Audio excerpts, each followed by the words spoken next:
Do you ever feel overwhelmed by the ever-changing world of technology? Tech It Out can help make some sense of it all.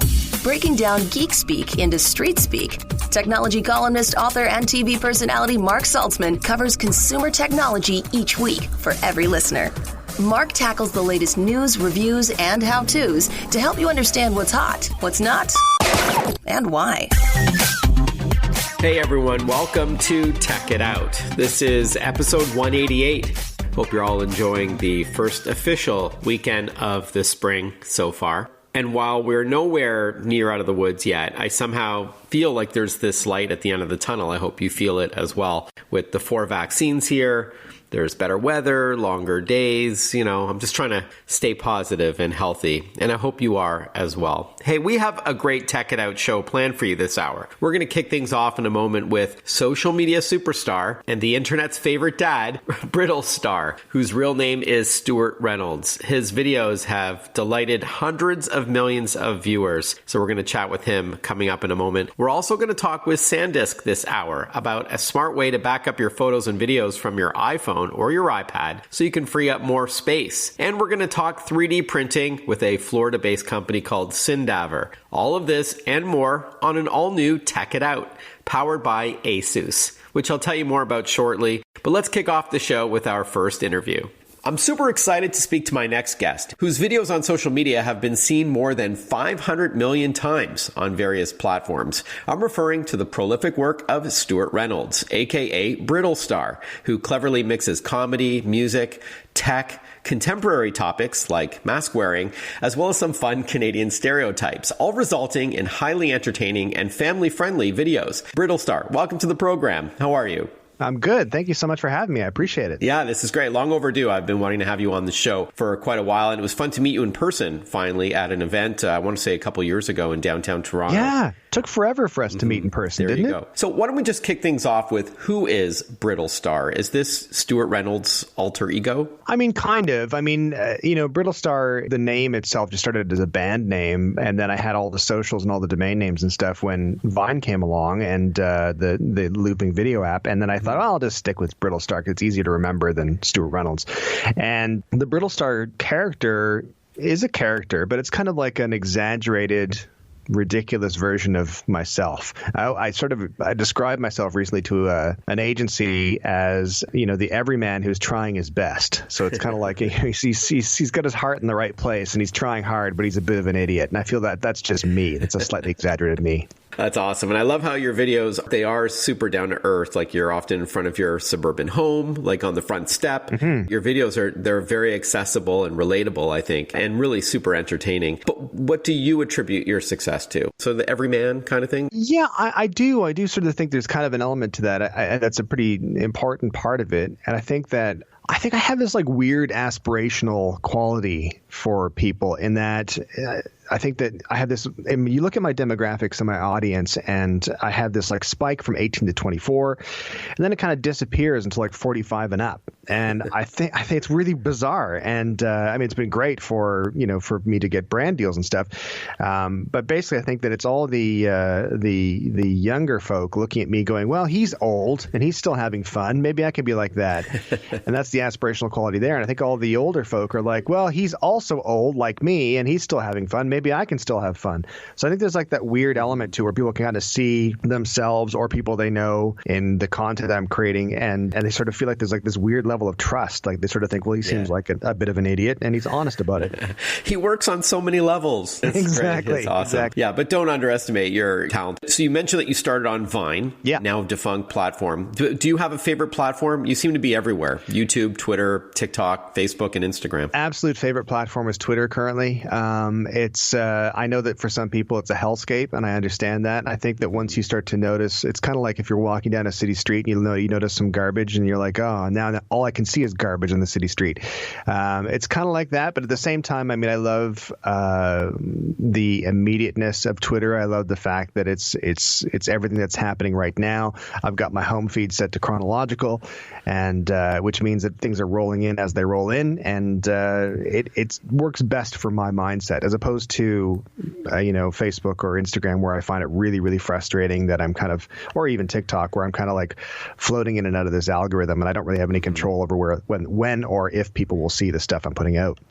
Sometimes I see you as a guest on regular TV. Is it that you never wanted your own show on those traditional platforms and you prefer social? Like, is it because it's more measurable, more targetable, more intimate? You can post more often. There's no time limits. I think your tagline is the guy from the internet. So why the internet? Yeah, well, I mean, I think that there's a couple reasons. I mean, certainly when I was younger, because I'm no spring chicken. So when I was younger, I wanted to be on television, and one of the first things I wanted to be was a coroner. I was like, I want to be a coroner. And I remember my mom and dad going like, why would you want to be a coroner? I was like, well, like, because of Quincy MD, I'd have my own TV show. And they're like, you just want to be on TV. You don't want to like cut dead people open. It's a means to an end. Yeah, exactly. And then I found out that not all coroners have their own TV shows. And I was definitely out at that point. I had done music for a long time and loved performing and all that kind of thing and creating and general. And then Vine came around, and it was just kind of a real opportunity to kind of just do something I hadn't done before. Like straight up comedy, like just sort of like just try to make people laugh and smile. And it was so incredibly rewarding. I vividly remember meeting the very first person who said that my videos had helped them through a bad time. And I was like, oh God, this is really impactful. So, I mean, social to me is great because I've been self-employed essentially since I was 19. And I'm a good soldier when I need to be, but at the same time, I'm also like, I know how we can do this better. And even, I might not always be right, but the idea is I can decide when to do things and what to do and all that kind of stuff. Yeah. And so I think the social media aspect, that idea of having this broadcast studio in your pocket is phenomenal. I think that was incredibly exciting for me to be able to be like, I want to be able to create something on the front steps of my house that will end up going out to the world. And that's really exciting. I can do that this morning, and by this afternoon, hundreds of thousands of people will have seen it. And that's super exciting to me. I'm sure you do have scheduled things that you've written and you've planned and you're waiting to drop it. But then is it not uncommon that you just have an inspiration one day, you're in the shower in the morning and you have an idea for a song or a video or a little skit, and then you shoot it and post it that same day? Here's my dirty little secret. I have some stuff that is sort of ideas that are half-baked that have been kind of sitting around forever. Case in point, I've been working on the gritty reboot movie trailer for Mr. Dress Up for the past year and a half. I have all the costumes. I have everything ready, but I just haven't been ready to finish it and to do it. But my dirty little secret is that the vast majority of stuff that I create, it's usually like I'll wake up and I'll read something or do something and I'll be like, okay, I'm going to see how this lands later today, how people are reacting to this news story or this zeitgeisty moment. And then I'll decide if I want to, jump in to make sure it's saturated the market enough, make sure enough people know about it, and then kind of get into it from there and then create. So usually when I'm creating something, it'll usually be very reactionary. It'll be very much like, I write down a whole bunch of thoughts about something, and then I kind of, mush that all together and form it as much as I can into something that's somewhat entertaining, and then film it and then edit it and then post it. And I don't really have, I was actually saying this morning to my wife, Shannon, that, I felt pressured yesterday because it was International Women's Day, and there was this amazing tweet from Burger King UK, which was like sent people into a tizzy. And I was like, oh man, this is like ripe to make fun of.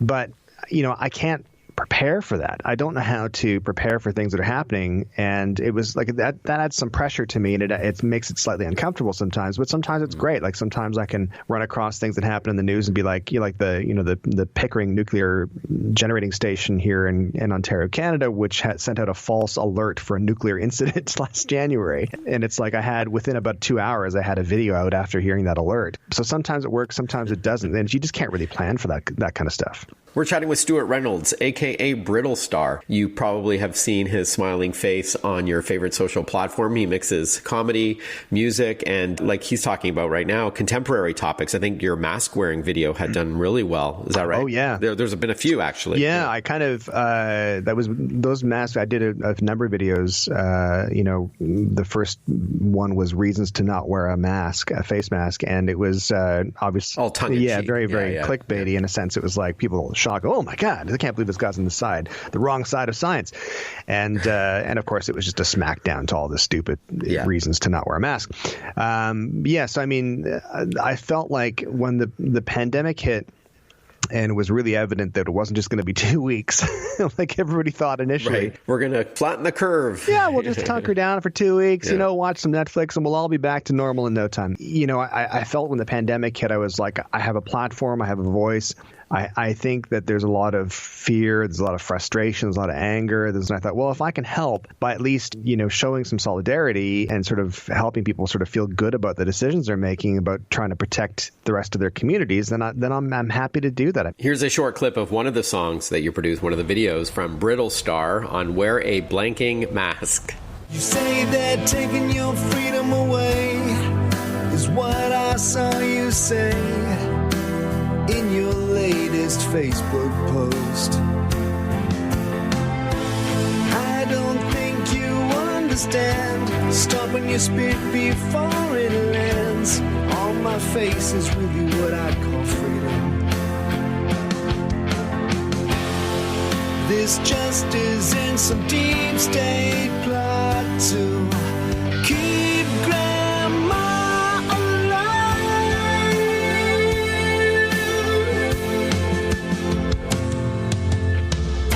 Of all the things that you could do that really hardly affect you, seriously, it's no big deal. Grab one, strap it on, just wear a mask. That is just fantastic. I love that. We'll be right back with more Brittlestar when we return on Tech It Out. Stick with us. Listen to Tech It Out whenever you want. Find the Tech It Out podcast at iTunes or wherever you get your podcasts.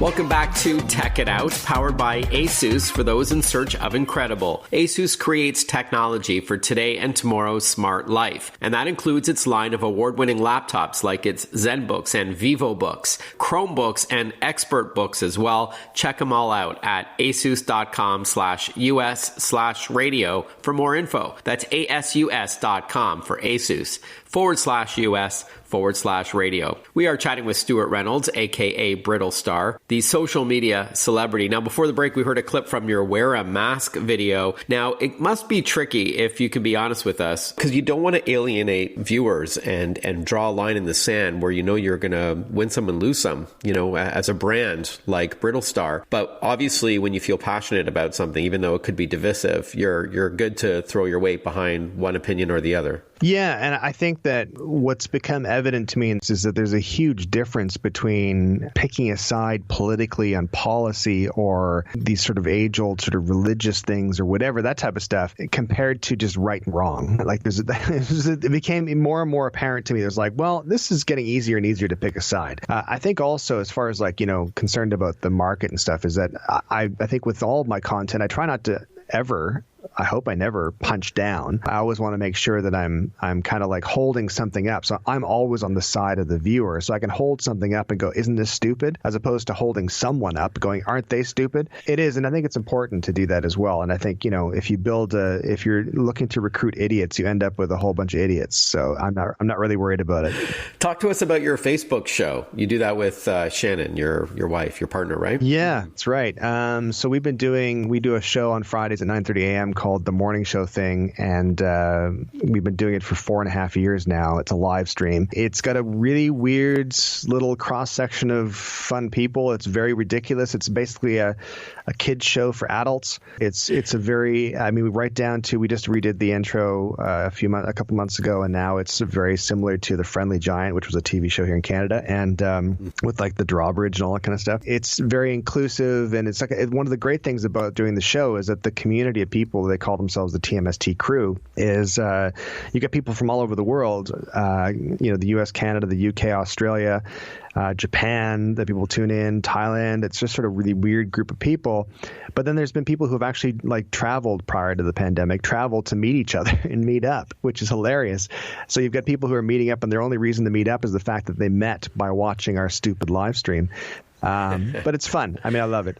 That's great. And you might be considered Canada's darling, and hopefully Ryan Reynolds won't be offended by that. But, and you do, I see you get comments and likes and shares from all around the world. Is there any pressure in representing one nation? People look at you and they think, hey, that's a slice of Canadiana right there. No pressure? Yeah, no, there's a little bit of pressure. I mean, because I think one of the things that's really important to me too, and one of the things that I think is quintessentially Canadian, is the notion that we can be proud to be Canadian and proud of Canada, and at the very same time we can say, but we've got a lot of stuff we got to fix. Like, I think there's that's the balance that I want to strike, and especially being a middle-aged white straight guy, it's like I want to be able to say, I'm happy with who I am, and I'm happy that I live in Canada, and I'm proud of Canada. We're not perfect. The whole point. Yeah, the whole point of Canada is that we're trying to make it better every day. Yeah. Speaking of celebrities, like Ryan Reynolds, who I think has, if he doesn't follow you, I know he's commented, right? But you've heard from celebrities publicly and privately. Yeah, no, I have. I've had a number of chats with Ryan actually over the past year, which is really, really weird. But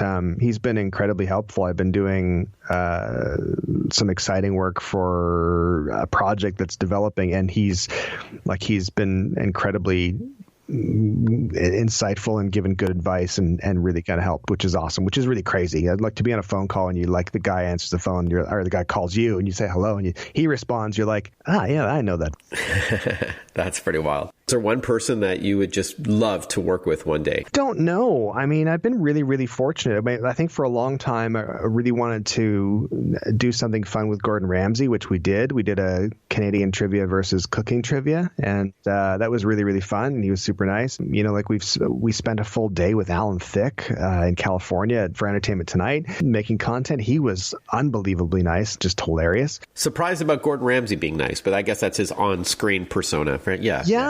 He was just really, really friendly. He's incredibly busy, but we filmed this ridiculous thing where my son, who was 16, did camera, and we hired an audio man, Andy, to come in and help us. But apart from that, it was just like my family filming Gordon Ramsay. That's awesome. It was just ridiculous. It's surreal almost. Even for him, he said at one point in one of the outtakes, he's like, it's just you and your family. And I was like, yeah, that's kind of how it's been for the past 7 years. So yeah. And it's a new way, right? And with probably more viewers than his shows combined, if you think about it. But anyways, let's not. Oh, I know. Yeah. Before we wrap up, Stewart, Brittlestar, any advice for those who are looking to follow in your footsteps? TikTokers, YouTubers? I think you have to, first of all, you have to do something that you enjoy. You have to make sure that it's enjoyable for you, because you end up doing a lot of it, and you also have to be able to learn from what you're doing. So, I mean, if there's something that's your passion and it's for really exciting for you, that's great. You can share that, but if you want to turn that into a job, you have to be ready to be like, okay, I really enjoy this, but I'm going to have to kind of twist how I'm doing this a little bit so it becomes more, marketable or more enjoyed by more people. This is all great advice, and I encourage our listeners to definitely check out brittlestar.com. This is the internet's favorite dad, with a little asterisk that says unproven. Love it.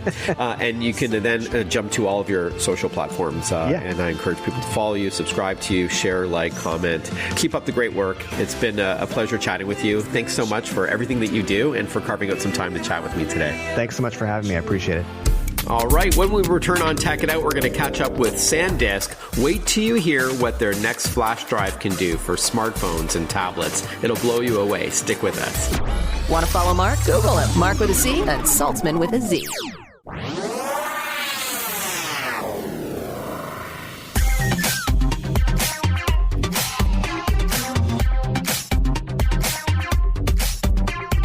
Breaking down geek speak into street speak. This is Tech It Out. Tech It Out with technology columnist, author, and TV personality Mark Saltzman.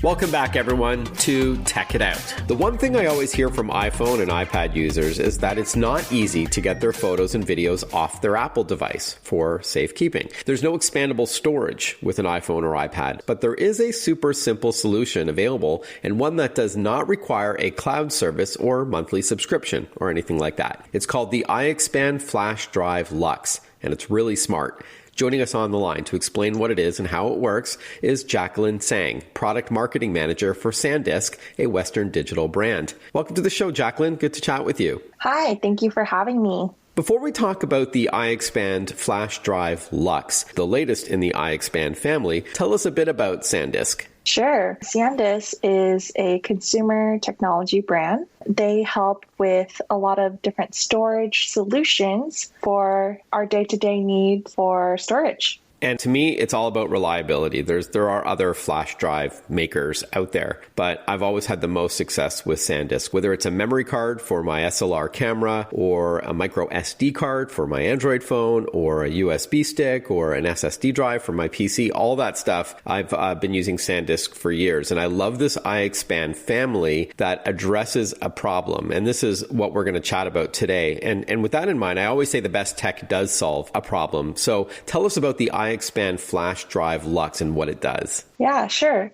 So the iXpand flash drive Luxe is a flash drive that has two different connectors. And essentially what this allows you to do is utilize this drive for not only your iPhone, but all other USB Type-C devices as well, such as your iPad Pro or your MacBook.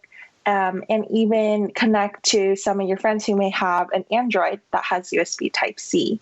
And so this really allows you to move files across different platforms very easily, and especially larger files like videos that would take a lot longer to transfer via AirDrop can be done with this mobile on-the-go flash drive. Right. So it looks like a regular small flash drive, depending on what you call it. Some people call it a jump drive or a thumbstick. We all know what we're talking about. It's about the size of your pinky finger, even smaller. But as you said, Jacqueline, on one side is a lightning connector, which snaps into iPhones and some of the iPads out there. And on the other end is USB-C, which is a connector that will plug into an iPad Air, which I have, or a MacBook, or almost all of the Windows PCs and laptops I've seen over the last few years have also USB-C, as well as Android smartphones and tablets. So it's a very versatile device. And we'll get to how many files you can store on this in a few moments from now, but it's all built inside of this one durable little drive. So walk us through how it works. I think the first thing you do, and I really like this part, is that you first plug it into your device and you're immediately prompted to download the SanDisk app. Is that right? Yeah, you plug in the drive, and at least on the iPhone side, it has no native Files app. And so when you plug it in, it'll prompt you to download our iXpand Drive app. And from there, you can choose what files you'd want to transfer to the drive.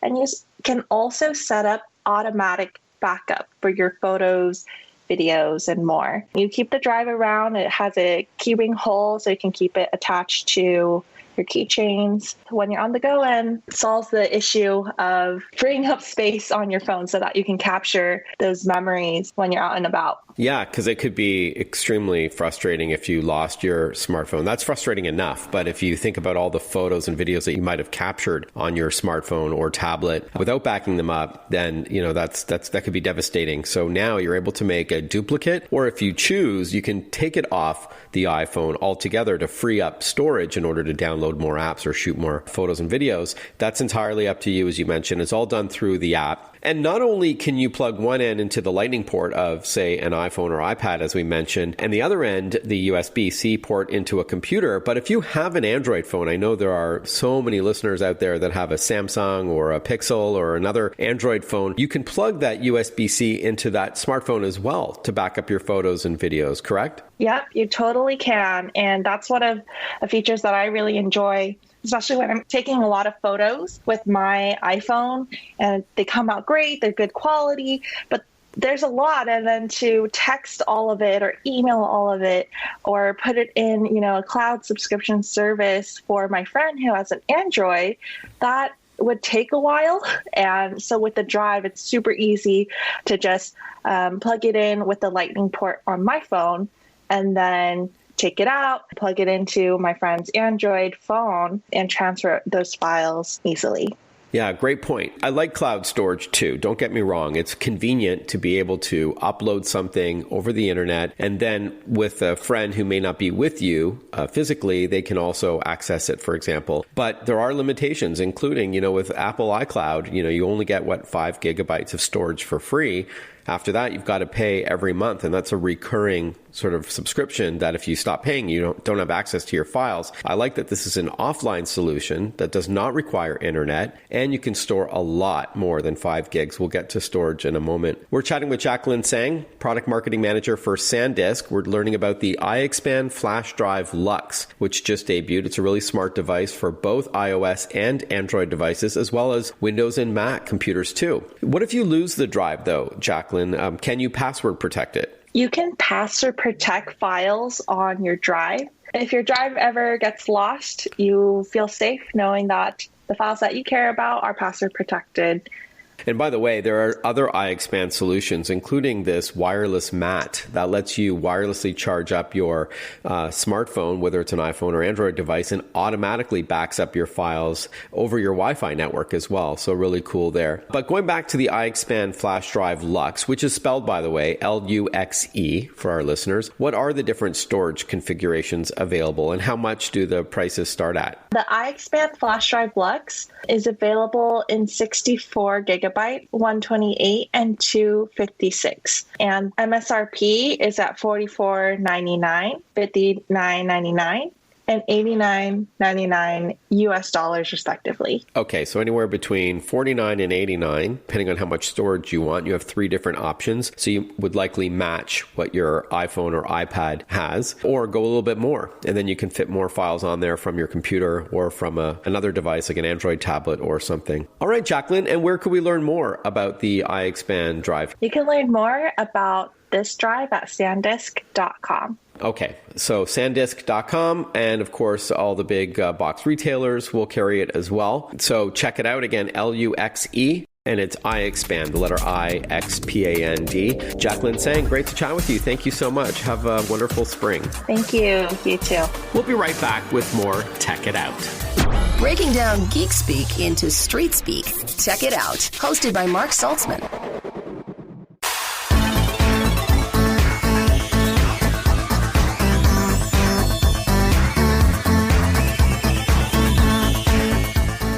Listening to Tech It Out on the Radio America Network. Thank you for tuning in this hour. This program is powered by ASUS. For those in search of incredible, ASUS creates technology for today and tomorrow's smart life, including its line of award-winning laptops and desktops, monitors, smartphones, smartwatches, tablets, and much more. For those in search of incredible, visit asus.com/US/radio for more info. Again, that's asus.com/US/radio. All right, let's continue on with this show. If you haven't yet seen them in action, 3D printers are super exciting, and they're becoming a lot more affordable and easy to use for home use. And a new model is now available called the a.k.a. 2 from a company called SynDaver. To learn all about it, we're joined by SynDaver VP Koedner, based in Tampa, Florida. He also heads up the 3D printing division at SynDaver. Welcome to the program, Kurt. Good to chat with you. Hi, Mark. Good to chat with you. Great. Now, before we talk about the new a.k.a. 2, tell us a bit about the company SynDaver, which is spelled for our listeners SYN, capital DAVER. Yep. Well, SynDaver has been around quite a while.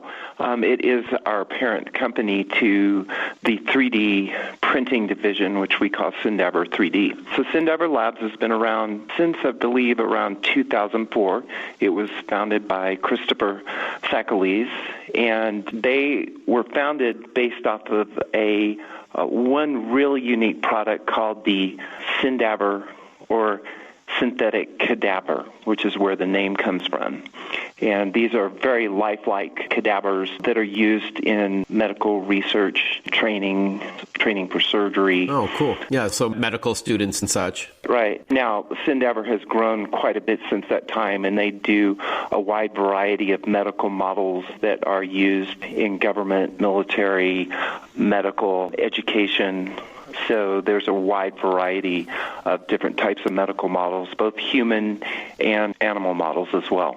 Oh, neat. Okay, and then you also have this 3D printing division, SynDaver 3D. You've got a new model out called the a.k.a. 2, but at a higher level, what's possible with the 3D printer for those who haven't yet seen one in action?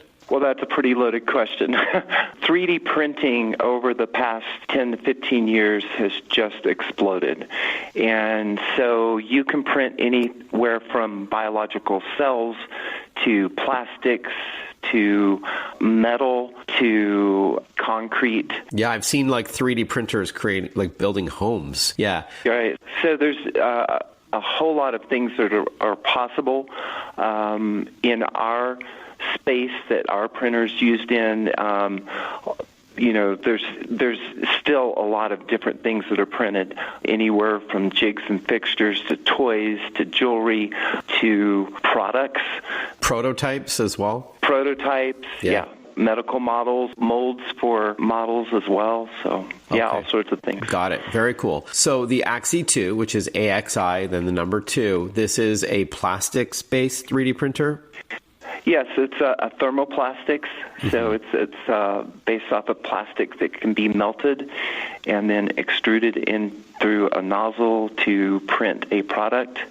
And then that plastic can be remelted if necessary as well. So it's a meltable plastic, yeah. So, and when it hardens, it's like, I think it's like an ABS plastic, like a Lego piece. Is that fair? Yes, so there's a wide range of plastics. Okay. You know, just like there's different types of materials, there's a range of plastics that you can use. So some of them are biocompatible, that you could, make something that you could put water into and drink from. Some of them are, just regular plastics like ABS, PLA, PETG, right. Polycarbonate, so a wide range of plastics. Huh. All right, so tell us about the AXI 2. Sure. So the AXI 2 is SynDaver 3D's second printer. It's a follow-on to our first printer, which was the AXI 1, which we released last spring. And we came out of the gate with that really quickly on the startup of this 3D division, and soon found that the AXI 1 was a really good seller, but we found ways to reduce cost and make the printer better. And so we have, that's when we came out with the AXI 2 just recently.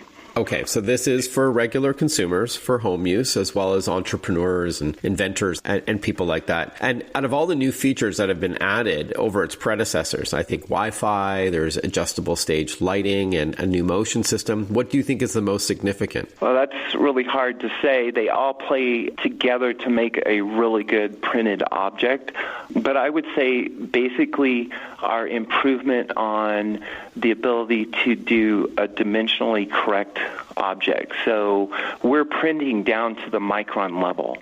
And so you can get some very fine detailed products coming off of the printer. And so I think our ability to just make sure that the models themselves are very accurate is probably one of the biggest ones to that. I would say as a follow-on, the Wi-Fi is incredibly useful. A lot of our printers are used in what are called print farms, and that's where they'll have hundreds of printers printing parts. And so through our Wi-Fi interface, they can manage all those printers from a single computer.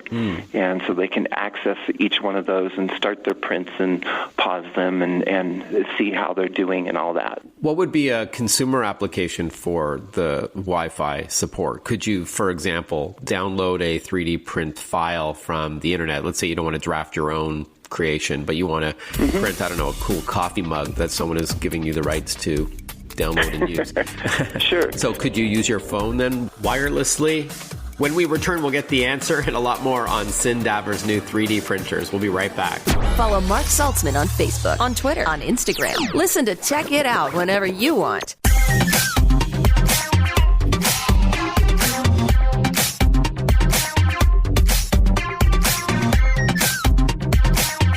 We're chatting with Kurt Koedner. He is a VP at SynDaver. He's also running the SynDaver 3D division within the company, SynDaver Labs in Florida, and they have a new 3D printer on the market called the AXI 2. Before the break, I was asking you what's the consumer appeal for Wi-Fi. Is it that you can, say, download a blueprint of a 3D design to your smartphone or tablet and then wirelessly send those instructions to the 3D printer? Absolutely. So you could print from your phone if you wanted to, or any Wi-Fi device, a tablet. So our interface is browser-based, so it's independent of, any type of computer. As long as you've got a browser, you can Wi-Fi to the printer. Got it. So your previous model required a USB connection. There's a USB connection, or you could actually have a USB device and plug it in. Okay, so you could still do that too. Yeah, absolutely. Okay. Yeah. Cool. What would you say, Kurt, makes your 3D printer unique compared to competing models, for example? Sure. So as I mentioned, when we came out with the Axie 2, our goal was not just to make a better printer, but also to make a printer that was lower cost from our original one.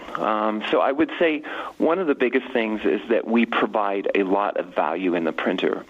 There are a lot of Chinese-made printers, kind of knockoffs, but they're not the same type of quality that the Axie 2 offers. We have a 3-year warranty on our printer. Our printer is made in the USA, and we still provide a lot of value, so you get a lot for what you're paying for the product. I think that's what really sets us apart when it comes to the desktop 3D printers. Okay, fair enough. Before we wrap up, what are some of the more interesting things that you've seen people make with the Axie 2 or even the first model? Well, I tell you, there's such a wide range, but I've seen people make jewelry. I've seen people make, I know one of our customers makes some jigs and fixtures that's used in manufacturing of one of the high-end automobile companies. Cosplay, people have made like Star Wars props and stuff that they use for cosplay. So just a wide range of different things. That's awesome. And what are the dimensional limits? Is it 8 inches cubed or 10 inches cubed? So with our printer, you can print a full 11 inches cubed. Sweet. Okay, awesome. And then finally, Kurt, how much does the Axie 2 cost? And tell us where we can learn more, including a trade-up program that you're offering. Sure. So the Axie 2 is currently listed at $19.95. That is an introductory price. You can learn more about that on the SynDaver.com website or the SynDaver3D.com website. Okay. Both of those will have information there. The SynDaver 3D printer trade-up program is something that we're really excited about. So we have several new printers that we're going to be coming out with this year, and some of them are higher-end printers, and so we want to give people the opportunity to always have access to the most recent technology that SynDaver 3D has to offer. And so our trade-up program allows people to, over the lifetime of the printer, be able to trade it in and apply that towards one of the higher-end printers in the future. Our goal here is that we're excited about what we're doing. We think we have some really exciting 3D printing technologies that we're going to be implementing, and we want our customer base to buy into that SynDaver 3D ecosystem. Mm-hmm. Got it. And then the website, once again, is SynDaver3D.com. So that's SYNDAVER 3D.com. We've been chatting with Kurt Koedner. Great to chat with you, Kurt. Thanks again, and good luck with the Axie 2 launch. Sure. Thank you. I appreciate it. It was good talking with you. Hey, I hope you all enjoyed this weekend's new Tech It Out program, whether you listen to it on your local radio station or in podcast form. If you do like it, please feel free to leave a star review on iTunes or Google or Spotify, any place that you do subscribe to and listen to podcasts. I appreciate that. Feel free to tell a friend or a family member or a colleague about the show. If you want to reach out, you can do so on social media. It's Mark Saltzman, Mark with a C, SALTZMAN. I'm on Instagram, Twitter, LinkedIn, Facebook, and YouTube. Or you can send me an email. tech@marksaltzman.com. That's TECH at MARC SaltzMan.com. If you do follow me on social media, I do write a tech tip of the day, a little tip or trick or life hack on getting more out of your tech in plain English and ways to save money through technology. So I hope you enjoy that. I get great feedback from my followers on social media about that. It's usually accompanied by a video as well. And of course, you can also let me know on social media what you'd like in an upcoming episode of Tech It Out. Have a great week ahead, everyone. Stay safe, stay healthy, and I look forward to chatting with you next weekend on a brand new episode of Tech It Out on the Radio America Network. Bye-bye for now.